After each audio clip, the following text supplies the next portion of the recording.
कि प्रशासन आधुनिक तकनीकों का उपयोग करके केसेस की पहचान और ट्रैकिंग कर रही है।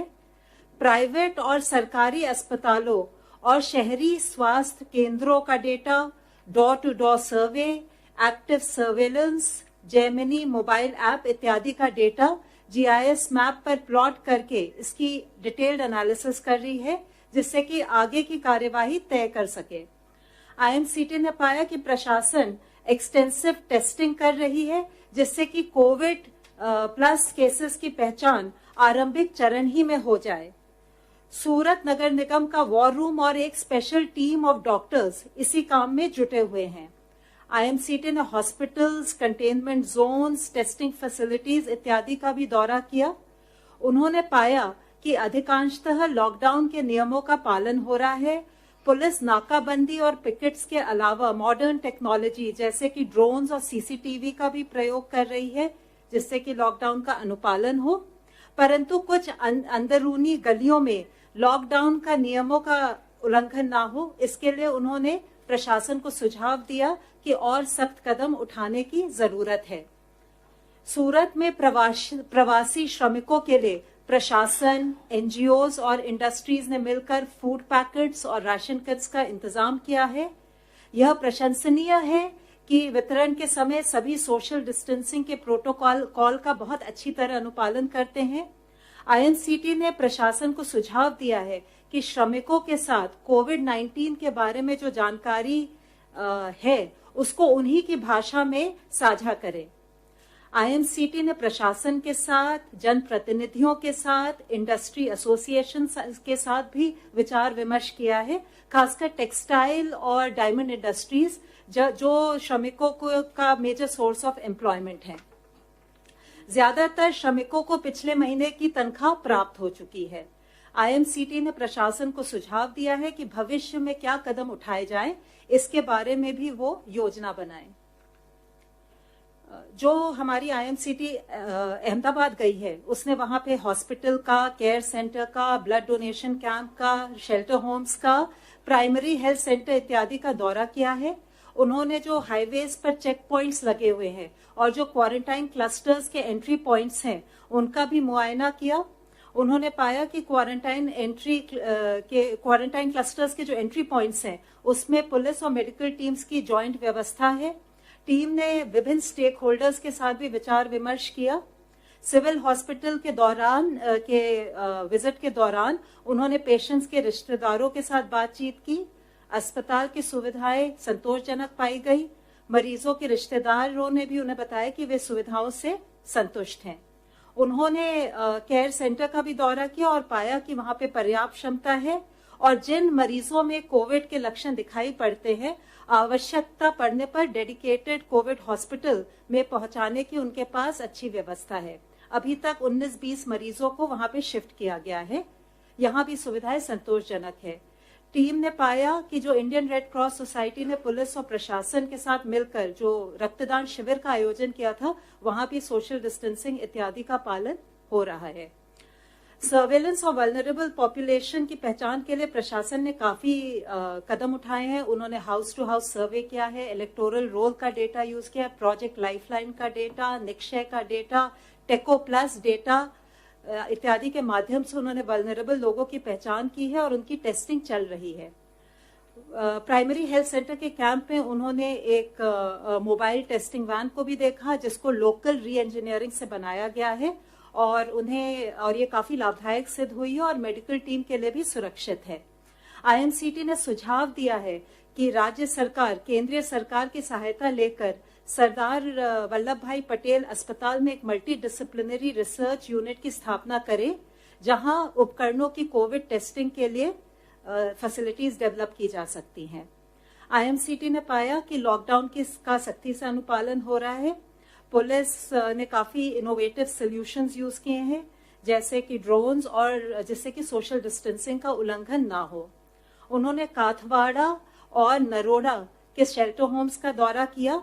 चूंकि प्रशासन ने करीब ऐसे 33 शेल्टर होम्स बनाए हैं, उन्होंने ये भी सुझाव दिया कि जितने जो श्रमिक हैं उनको इस तरह 33 शेल्टर होम्स में बांटा जाए, जिससे कि सोशल डिस्टेंसिंग अधिकतम हो पाए।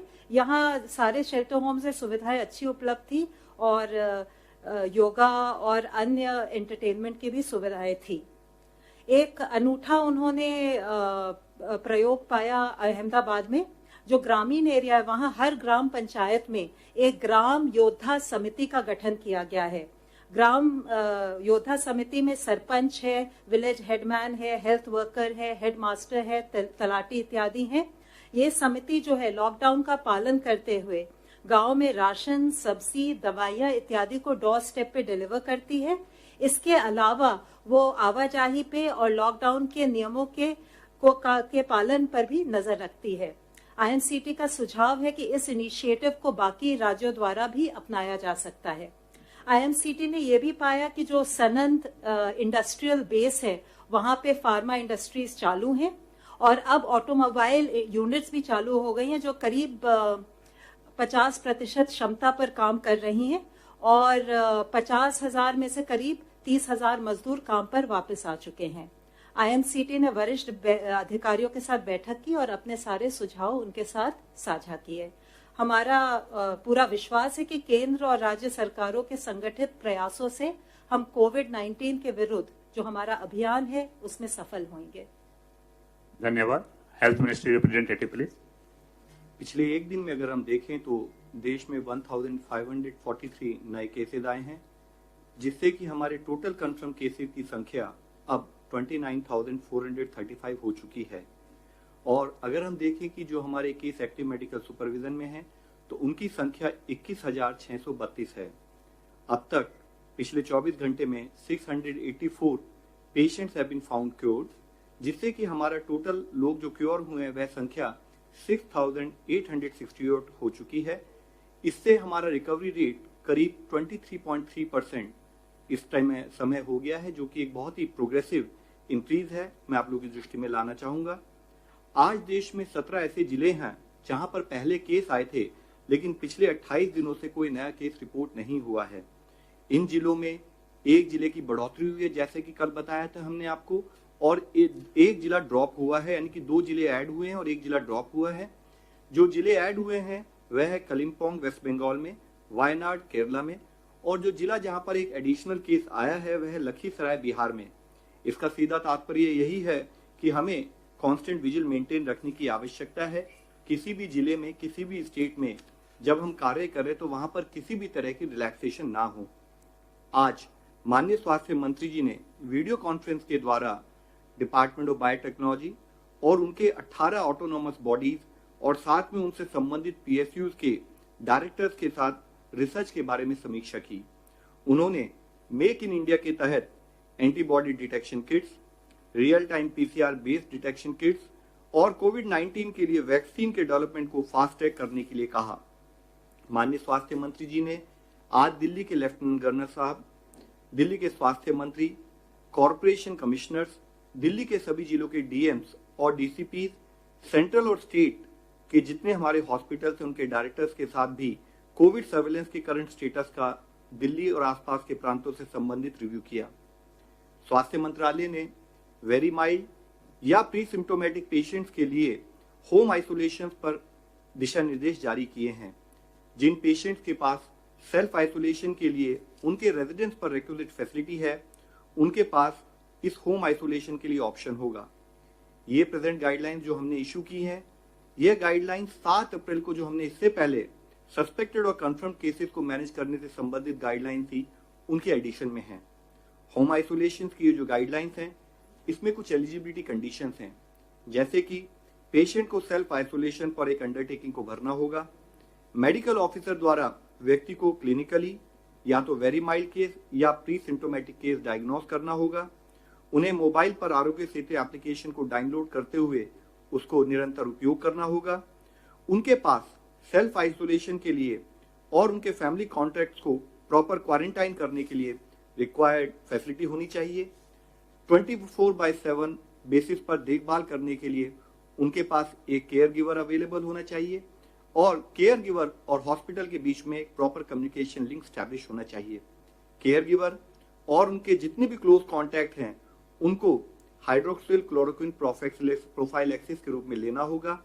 पेशेंट अपनी हेल्थ को मॉनिटर करने के लिए एग्री करें और डिस्ट्रिक्ट सर्विलेंस ऑफिसर को अपने हेल्थ स्टेटस के बारे में रेगुलरली इन्फॉर्म करते रहें। उनको तुरंत मेडिकल अटेंशन लेनी चाहिए इन केस कि अगर उनको ब्रीदिंग डिफिकल्टी या चेस्ट में कोई पेन या प्रेशर हो या लिप या फेस पर कोई ब्लूइश डिस्कलरेशन डेवलप हो या कोई ट्रीटिंग मेडिकल ऑफिसर की एडवाइस हो तो वो अपने होम आइसोलेशन से निकलकर रिक्वायर्ड हेल्थ फैसिलिटी में जाएं। होम आइसोलेशन जब तक कि क्लिनिकल सिम्टम रिजॉल्व ना हो जाए या साथ में टेस्टिंग के द्वारा वह पेशेंट नेगेटिव ना पाया जाए तब तक कंटिन्यू करना होगा। इसके लिए बहुत जरूरी है कि पेशेंट जब अपने घर पर रहें तो पेशेंट हर समय ट्रिपल लेयर मेडिकल मास्क का उपयोग करे, एक आइडेंटिफाइड रूम में ही रहें और घर के अन्य लोगों से दूर रहें, विशेषकर बुजुर्गों से या उन लोगों से जिनको कोई मॉर्बिड कंडीशन है जैसे हाइपरटेंशन, कार्डियोवास्कुलर डिजीज या रीनल डिजीज एक्सेट्रा। वह घर के अन्य लोगों से कोई अपना पर्सनल आइटम शेयर न करें और जिन सरफेसेस पर हम ज्यादातर टच करते रहते हैं उनको रेगुलरली क्लीन करते रहें। साथ ही जैसे कि अभी कहा है कि उनको ध्यान रखने के लिए केयर गिवर होना चाहिए। वह केयर गिवर भी जब उनकी देखभाल करे तब एक ट्रिपल लेयर मास्क का इस्तेमाल करे। पेशेंट के बॉडी फ्लूइड के साथ उस केयर गिवर का कोई डायरेक्ट कांटेक्ट ना हो, विशेष रूप से ओरल या रेस्पिरेटरी सिक्रीशन, और पेशेंट को संभालते समय केयर गिवर को डिस्पोजेबल ग्लव्स का उपयोग करना चाहिए। पेशेंट द्वारा उपयोग की गई सरफेसेस, कपड़े या लिनन की सफाई या हैंडलिंग करते समय भी ट्रिपल लेयर मास्क या डिस्पोजेबल ग्लव्स का उपयोग होना चाहिए। केयर गिवर और जो भी क्लोज कॉन्टैक्ट्स हैं वह भी अपना टेम्परेचर स्क्रीनिंग करते रहें और कोई भी ऐसा इशू आए जिसमें कि उनको कोई सिम्टम दिखते हैं तो उनको हमेशा सर्विलेंस ऑफिसर की दृष्टि में लाना पड़ेगा। इसके साथ ही आज मैं आप सब लोगों को एक मुख्य विषय के बारे में भी अवगत करना चाहूंगा। I would like to mention about the plasma therapy for COVID-19 which has been talked about of late। इस पर काफी चर्चा हो रही है। In this regard, let me clarify that ICMR has already stated very clearly that currently there are no approved therapies for COVID-19 including plasma therapy। मैं फिर से आप लोगों की दृष्टि में लाना चाहूंगा कि कोविड-19 के लिए आज देश में क्या दुनिया भर में भी कोई अप्रूव्ड थेरेपी नहीं है। And plasma therapy is one of the therapy which is being experimented with. However, so far there is no evidence to support it as a treatment। यह अभी भी एक्सपेरिमेंटल स्टेज पर है, इसका कोई एविडेंस नहीं है कि इसको ट्रीटमेंट के रूप में इस्तेमाल किया जा सकता है। यूएस FDA ने भी इसे एक एक्सपेरिमेंटल थेरेपी के रूप में ही देखा है। ICMR ने एक नेशनल स्टडी को लॉन्च किया है ताकि वह इस थेरेपी की एफिकेसी के बारे में स्टडी कर सके। इसलिए इस विषय में यह क्लैरिफाई करना बहुत जरूरी है, अति आवश्यक है कि जब तक कि ICMR अपनी स्टडी को कंक्लूड ना कर ले, रोबस्ट साइंटिफिक प्रूफ अवेलेबल ना हो, तब तक इस थेरेपी को केवल हम या तो रिसर्च या ट्रायल पर्पस के लिए ही उपयोग करें। इनफैक्ट जो प्लाज्मा थेरेपी है, अगर इसको हम प्रॉपर तरीके से प्रॉपर गाइडलाइंस के तहत इस्तेमाल ना करें तो इससे लाइफ थ्रेटनिंग कॉम्प्लिकेशंस भी हो सकती हैं। जब तक यह थेरेपी प्रॉपरली अप्रूव नहीं है या इसकी इफेक्टिवनेस सिद्ध नहीं हुई है तब तक इसके बारे में किसी भी तरह का दावा किसी भी स्थाई पर करा जाना बिल्कुल अनुचित है। ICMR की स्टडी के बारे में कहीं भी इस प्रकार का प्रयोग पूरी तरह से इलीगल है और दूसरी तरफ पेशेंट की जान को इससे खतरा भी उत्पन्न हो सकता है। इस संबंध में ICMR ने डिटेल्ड गाइडलाइंस पहले से ही जारी भी की हुई हैं। साथ ही मैं आप लोगों की दृष्टि में एक पॉजिटिव न्यूज ये भी लाना चाहूंगा कि अगर हम दुनिया के 20 देश जहां पर कि अब तक मैक्सिमम केसेस WHO के रिकॉर्ड के हिसाब से अभी तक आए हैं, उनको अगर हम नोट करें तो उनकी पॉपुलेशन, उनकी जनसंख्या करीब हमारे देश की जनसंख्या के बराबर होती है। मैं ये कहना चाहूंगा कि हमारे देश की जनसंख्या इतनी ज्यादा है कि हम कई देशों के समान हमारे देशों की जनसंख्या है। और कल का अगर हम WHO का डेटा देखें तो हम पाते हैं कि अगर हम उन 20 देशों में आए हुए कंफर्म केसेस की संख्या लें और अपने देश की कंफर्म केसेस की संख्या लें तो हम पाते हैं कि इंडिया में उन देशों के मुकाबले 1/84, यानी कि उन देशों में इंडिया में जितने केसेस रिपोर्ट हुए हैं उससे 84 गुना ज्यादा केसेस रिपोर्ट हुए हैं। इसी तरह से अगर हम डेथ की संख्या भी देखें तो हम पाते हैं कि इन 20 देशों में जितनी डेथ रिपोर्ट हुई है उससे इंडिया में 1/200 टाइम्स, यानी कि उन देशों में इंडिया में जितनी डेथ रिपोर्ट हुई हैं उससे 200 गुना डेथ ज्यादा रिपोर्ट हुई हैं। यूं तो ये हम सबको पता है कि हमारे लिए, देश के लिए हर केस, हर डेथ दुखद है, लेकिन फिर भी अगर हम दूसरे देशों के कंपैरिजन में कुछ अच्छा कर पा रहे हैं तो उसके पीछे मुख्य एफर्ट देश के लेवल पर की गई प्रोएक्टिव, प्रीएम्प्टिव और ग्रेडेड अप्रोच है। और देश का हर लेवल पर जो सिपाही के रूप में हमारे स्टेट के साथ जो कोऑर्डिनेशन रहा है वह एक बहुत एफर्ट है। और उससे भी सबसे ज्यादा धन्यवाद के पात्र हैं हमारे देश के वो नागरिक जो लॉकडाउन को स्ट्रिक्टली फॉलो कर रहे हैं और वह फ्रंटलाइन वर्कर्स जो अपनी जान जोखिम में डालकर लोगों की देखभाल कर रहे हैं। लेकिन हमें ध्यान रखने की जरूरत है कि हमें अपनी जो भी रिलेटिव बेटर परफॉर्मेंस है उसको मेंटेन रखना है, क्योंकि हमारे लिए आवश्यक है कि हम प्रतिदिन एक बैटल लड़ रहे हैं, प्रतिदिन एक लड़ाई लड़ रहे हैं। हमें किसी भी समय में रिलैक्स होने का कोई स्कोप नहीं है। हमारे रिस्पॉन्स में कहीं पर भी कोई ढिलाई ना आए। हम इसी मोमेंटम के साथ, इसी कॉन्फिडेंस के साथ अपने इस प्रयत्न में लगे रहें। देश का हर नागरिक सपोर्ट दे ताकि हम इस बीमारी से निजात पा सकें। धन्यवाद। धन्यवाद। जितेंद्र तिवारी, हिंदुस्तान समाचार। मैं जितेंद्र तिवारी, हिंदुस्तान समाचार न्यूज एजेंसी से। डॉक्टर साहब, जो कोरोना वॉरियर्स हैं, खासकर जो डॉक्टर्स हैं, वो सारे जितने सेफ्टी मेजर्स हैं वो लेते हैं, ग्लव्स पहनते हैं या जो कुछ भी आप बताते हैं, उसके बाद भी खबर आती है कि वो उनमें से बहुत लोगों को हो रहा है। क्या कोई टोटल संख्या देश की आई है? दूसरा, क्या कोई स्टडी की है कि इतने सेफ्टी मेजर्स के बाद भी वो कैसे संक्रमित हो जाते हैं? पहली बात। और दूसरी बात, आपने कल कहा था कि जो व्यक्ति ठीक हो जाता है, जो कोरोना से बाहर आ जाता है, वो दूसरे को साधारण तौर पर संक्रमित नहीं करता है, उससे बहुत बचने की या उससे दूरी बनाने की जरूरत नहीं है। इसकी भी क्या कोई स्टडी हुई है? क्योंकि बहुत लोग दोबारा भी बीमार पड़ रहे हैं, इसे भी बाहर से समाचार आए। सर देखिए, पहला इशू जैसे आपने बताया है कि अगर कभी भी कोई भी हेल्थ प्रोफेशनल रिक्वायर्ड प्रिकॉशंस को नहीं लेगा तो वह संक्रमित हो सकता है। ये हमारे लिए शुरू से ही एक बहुत सोचनीय विषय रहा है, जिसके बारे में आपके द्वारा भी और हम स्टेट लेवल पर, डिस्ट्रिक्ट लेवल पर भी जो हम ट्रेनिंग कर रहे हैं ऑनलाइन, और हमारे एम्स के द्वारा जो ऑनलाइन ट्रेनिंग पूरे देश में जा रहे हैं, उसमें हम बताते रहे हैं। हमारे लिए जरूरी है कि हमारे सारे हेल्थ प्रोफेशनल जो रिक्वायर्ड गाइडलाइंस हैं उसको फॉलो करें। अगर रिक्वायर्ड गाइडलाइंस फॉलो नहीं करेंगे तभी इन्फेक्शन होने का खतरा है। आप ये मान के चलिए कि हमारे हेल्थ प्रोफेशनल्स कोविड-19 ही नहीं, अपने आईसीयू में जब वह डिफरेंट टाइप की डिजीजेस को डील करते हैं, डिफरेंट टाइप की सर्जिकल ऑपरेशंस परफॉर्म करते हैं, तो उनको रिक्वायर्ड प्रिकॉशन लेनी होती है, जिसकी वजह से ही हमारे हेल्थ प्रोफेशनल्स उन सारी डिजीजेस को मैनेज करते हुए भी अपने आप को बचा कर रखते हैं। तो जरूरी है कि हम हर तरीके से जो भी प्रिकॉशंस हैं उसको फॉलो करें। उसके अलावा जैसे आपने दूसरा प्रश्न पूछा था, देखिए इसमें भी अभी वर्ल्ड ओवर कुछ केसेस रिपोर्ट हुए हैं जो कि बहुत ही मिनिस्क्यूल नंबर है कि कुछ लोग पहले ठीक हुए लेकिन उनके बाद में उनको फिर कोरोना इन्फेक्टेड पाया गया। लेकिन ये इतना भी मिनिस्क्यूल परसेंटेज है कि इसके बारे में अभी हम कंक्लूसिव एविडेंस ये नहीं ले सकते कि जो कोरोना से संक्रमित आदमी है वह ठीक हो गया तो वो सारे के सारे ही ऐसे हो जाते हैं। ये कंक्लूसिव एविडेंस नहीं है। इसके लिए जरूरी है कि हम ये समझें कि जो आदमी पेशेंट ठीक हो चुका है पीसीआर टेस्ट के द्वारा, जो कि गोल्ड स्टैंडर्ड है, जो क्लियर हो चुका है, तो वह पर्टिकुलर पर्सन बिल्कुल ठीक है। मैम, इससे पहले भी कई बार हम बता चुके हैं कि हमारे यहाँ मोस्ट ऑफ द केसेस जो हेल्थ प्रोफेशनल्स के आए हैं वह पर्टिकुलर नंबर प्राइमरीली ऐसा है कि उन्होंने अपनी फैमिली मेंबर्स को या और दूसरे लोगों को संक्रमित किया है। तो दो टाइप के इन्फेक्शन पाए गए हैं। एक इन्फेक्शन पाया गया कि he may be a health professional but he ended up infecting people in parties and otherwise। दूसरे टाइप के केसेस आए हैं कि जिसमें कि health professionals during health care related activities भी संक्रमित पाए गए हैं। अगेन मैं आप लोगों से फिर ये कहूंगा कि जब हम यहाँ पर आप लोगों से डिस्कस करते हैं तो हमारा मेजर फोकस हमेशा होता है कि हम आपको प्रोसेसेस के बारे में बताएं, और अगर आपको कोई detailed information in terms of absolute number चाहिए तो हम आपको बाद में प्रोवाइड करा सकते हैं। Mister Ravinder ji.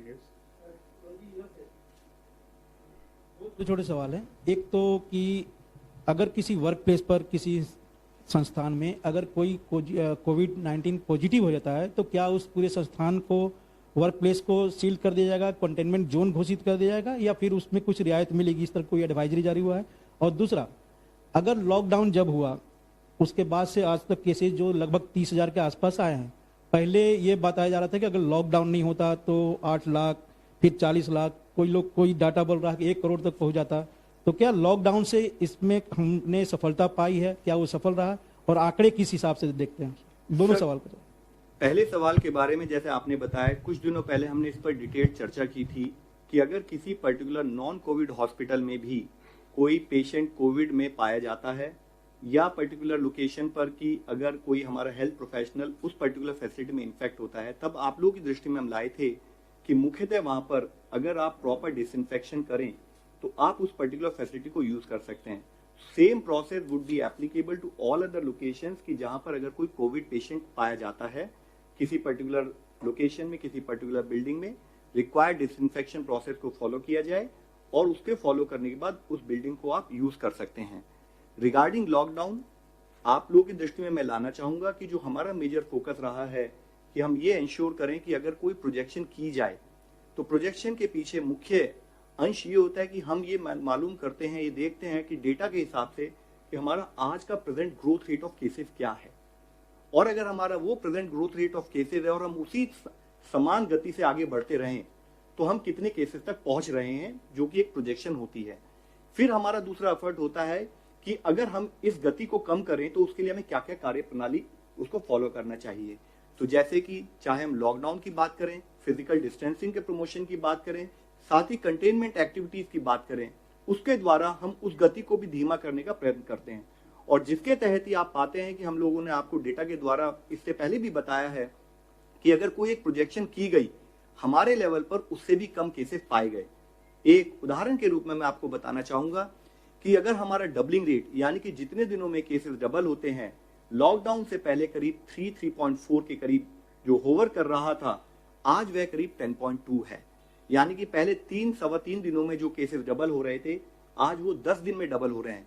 एंड इसका मुख्य कारण जो हमेशा एफर्ट रहा है कि कैसे कंटेनमेंट पर फोकस करें, कैसे हम फिजिकल डिस्टेंसिंग और साथ में हम जो अपना लॉकडाउन से रिलेटेड एक्शन को कैसे इंप्लीमेंट करें। एक ऑनलाइन क्वेश्चन है, has the Agra model failed? Quarantine centers are not well functioning in Agra, so how do you rate it with your model?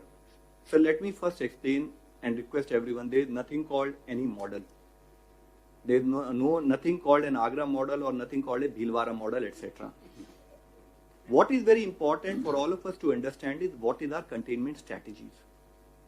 We have brought to your notice such good practices, such containment action at the field level, primarily to highlight कि वहां पर effort किए गए।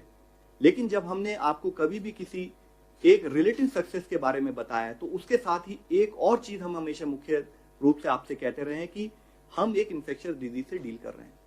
हमारी एक दिन की चूक, हमारा एक दिन का लेस एफर्ट हमारे को उस सिचुएशन में फिर से ले जा सकता है कि हमारी जो सक्सेस है वो नॉन सक्सेस में कन्वर्ट हो जाए।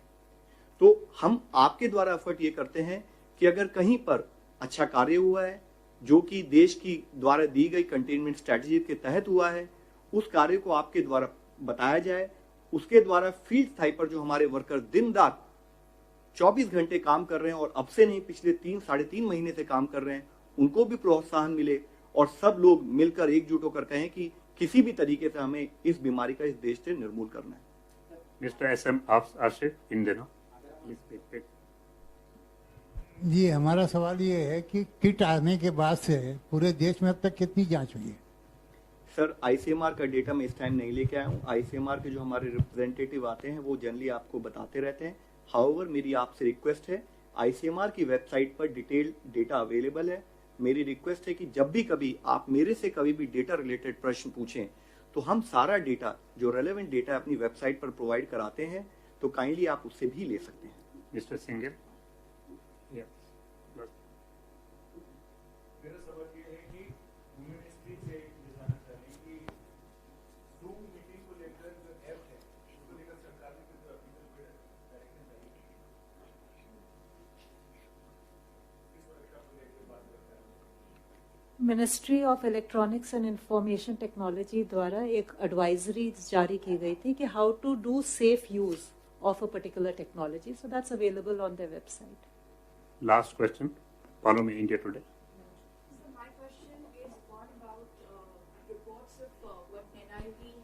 About 10 mutations of the virus itself, one to be extremely potent that can, efficiently apparently enter the lungs.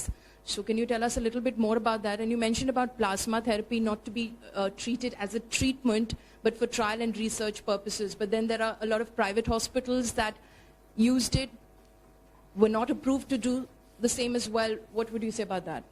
Ma'am, as far as the NIV and mutation, I would really urge key, because this is such slightly technical matter, let a scientist, next time when we are sitting together, let him explain to you in detail. As far as the plasma therapy, I've been very emphatic. I highlighted to you that this is not a proven therapy. It is still in experimental stage. And till that, right now, even ICMR is doing it as a experiment, pan-Indian experiment, to identify and do additional understanding of this particular therapy. And till the time it is approved, no one should use it, and it will be harmful to the patient, as well as also it will be illegal. Thank you, friends. Thank you very much. Certain time has been allotted for the present conference. There is something, so please cooperate with us. Thank